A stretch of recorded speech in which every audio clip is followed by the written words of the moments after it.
Si la cohabitation entre vos chats ne va pas super bien, s'ils sont tendus, alors voici 3 choses à mettre en place pour calmer les tensions entre vos chats.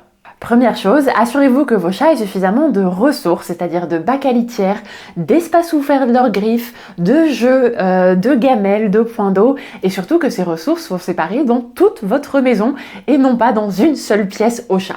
Plus vous allez mettre les ressources de vos chats les uns à côté des autres, plus vos chats risquent d'y s'y rencontrer quand ils l'utilisent.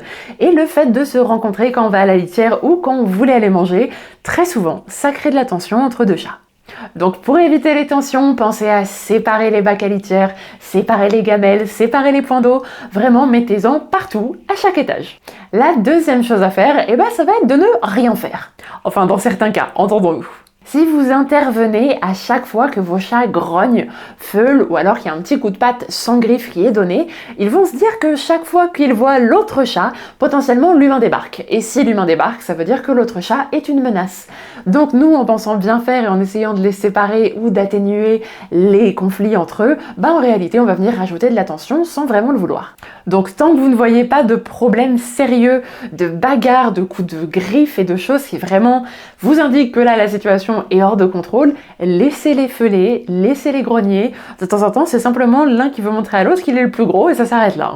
Et troisième chose à faire, vous pouvez créer ce qu'on appelle des routines de friandises, c'est-à-dire de les réunir tous les jours à la même heure autour d'une petite friandise pour qu'ils se disent que chaque fois qu'ils voient l'autre chat, il y a quelque chose à manger qui arrive.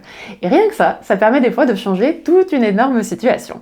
Alors bien entendu, ça va pas venir régler absolument tous les problèmes de cohabitation. Là, je m'adresse uniquement aux situations dans lesquelles il y a une petite tension. Vous voyez que ils se supportent la plupart du temps, ils se tolèrent, mais que ça pourrait être un petit peu retravaillé. Dans ce cas-là, testez ça. Si par contre vous voyez que la cohabitation est beaucoup plus intense et beaucoup plus difficile, là, il faut faire appel à un professionnel. Sachez que moi, je travaille à distance, donc je peux tout à fait vous accompagner sur ce genre de questions. Donc si vous voulez me parler un petit peu de la situation chez vous, vous pouvez m'envoyer un email en passant par le lien en bio. Vous pouvez également réserver un appel gratuit de 10 minutes avec moi, toujours en passant par le lien en bio. Et sachez que toutes les coachings et les consultations se font à distance. Donc je vous invite une fois de plus à passer par le lien en bio pour aller vous renseigner sur le sujet et si vous le voulez, réserver un créneau directement depuis mon site. Voilà, prenez soin de vous et prenez soin de votre chat. À la prochaine, ciao!